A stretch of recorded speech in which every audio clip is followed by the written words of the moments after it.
ನಮಸ್ಕಾರ ಸರ್, ತಮ್ಮ ಹೆಸರು ರೀ? ಕುಂದೂರಿಗೆ ಯಲ್ಲಪ್ಪ ಕುಂದೂರಿಗೆ.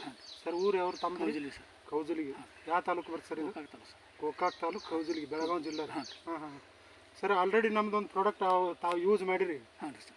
ಯೂಸ್ ಮಾಡಿದಕ್ಕೆ ಏನು ಫರ್ಕ್ ಅನಿಸಿರ್ಬೇಕು ಸರ್ ತಮ್ಮ ಬೆಳೆ? ಚಲೋ ಐತೆ ಸರ್. ಹಾಂ, ಏನು ಹೇಳಕ್ಕೆ ರೈತರಿಗೆ ಇಷ್ಟಪಡ್ತೀರಿ ಸರ್? ಏನು ಹೇಳ್ರಿ, ನಮ್ಗೆ ನಾವು ಎಲ್ಲ ಇದು ಮಾಡಿದ್ದೀವಿ ರೀ. ಹಾಂ ರೀ. ರಿಸಲ್ಟ್ ಮಾತ್ರ ಚಲೋ ಐತ್ರಿ. ಹಾಂ. ಓಕೆ ಆಗೈತಿ ಅಂದ್ರೆ ಈಗ ಮರಿ ಸಂಖ್ಯೆ ಬಂದತ್ತೇನ್ರಿ? ಸರ್ ಮಸಂಕ್ರಿ ಮುಂದ್ರೆ ಕಬ್ಬಿನ ಗಣಿಕೆ ಬೀಸ್ ಐತ್ರಿ. ಬೀಸ್ ಐತೆ ಅಂದ್ರೆ ಜಾಸ್ತಿ ಬಂದೈತ್ರಿ. ಉದ್ದ ಬೀಸ ಜಾಸ್ತಿ ಐತ್ರಿ. ಹ್ಞೂ ಸರ್. ಮರಿ ಸಂಖ್ಯೆ ಹೊಡೆದೈತ್ರಿ. ಚಲೋ ಐತ್ರಿ. ಹಾಂ ರೀ. ಚಲೋ ಐತಿ ಸರ್. ಮತ್ತೆ ರೇಟ್ ಏನು ದೊಡ್ಡದಾಗತ್ತೇನ್ರಿ ಹಿರಿಯರ್ ಇದು? ಏನು ಹೇಳ್ರಿ ಸರ್, ಹಾಂ ರೀ. ಕರೆಕ್ಟ್ ಐತ್ರಿ. ಹಾಂ ರೀ. ಚಲೋ ಐತ್ರಿ. ಬೇರೆ ಒಂದು ಸಣ್ಣ ತರಗತಿ ರೈತ ಕೊಟ್ಟರು ಏನು ಅಡ್ಡಿ ಅಡ್ಡಿ ಹೇಳ್ರಿ ಸರ್. ಚಲೋ ಐತ್ರಿ. ಯಾರಾದ್ರೂ ಮಾಡ್ಬೋದು. ಮಾಡ್ಬೋದು ಈಗ ಆಜು ಬಾಜು ಏನಾರ ಕೇಳಿರ್ಬೋದಲ್ರಿ? ಕೇಳ್ಬೋದು ಸರ್. ಆದ್ರೂ ನಾವು ಮಾಡಿವ್ರಿ ಈಗ. ಹಾಂ ರೀ. ನಿಮ್ಮ ಚಲೋ ಅನ್ಸೈತ್ರಿ ಸರ್. ನಿಮ್ಮ ಮನ್ಸಿಗೆ ಏನು ಐತಿದ್ರಿ? ಖಾತ್ರಿ ಆಗೈತ್ರಿ? ಚಲೋ ಐತ್ರಿ ಸರ್. ಚಲೋ ಆಗೈತ್ರಿ. ಬೇರೆದವ್ರಿಗೆ ಮಾಡಕ್ ಕೊಟ್ಟರು ಅಡ್ಡಿ ಇಲ್ರಿ? ಅಡ್ಡಿ ಹೇಳ್ರಿ ಸರ್. ಮಾಡ್ಬೋದ್ರಿ. ಹಾಂ ರೀ. ರೈತರು ಏನಂತಾರೆ ಕೇಳಿರ್ಬೇಕಲ್ರಿ, ಏನು ಹಾಕಿರಿ ಅಂತ ಹೇಳಿ? ಏನು ಇಲ್ಲ ಸರ್. ಅಲ್ಲ, ನಿಮ್ಮ ಆಜು ಬಾಜು ರೈತರು ಓಕೆ ಸರ್, ನಾವು ಔಷಧ ತಂದಿದ್ರಿ, ಔಷಧ ಕೊಟ್ಟಾರ್ರಿ, ನಾವು ಮಾಡಿದ್ವಿ ತಿಳಿದ್ರಿ.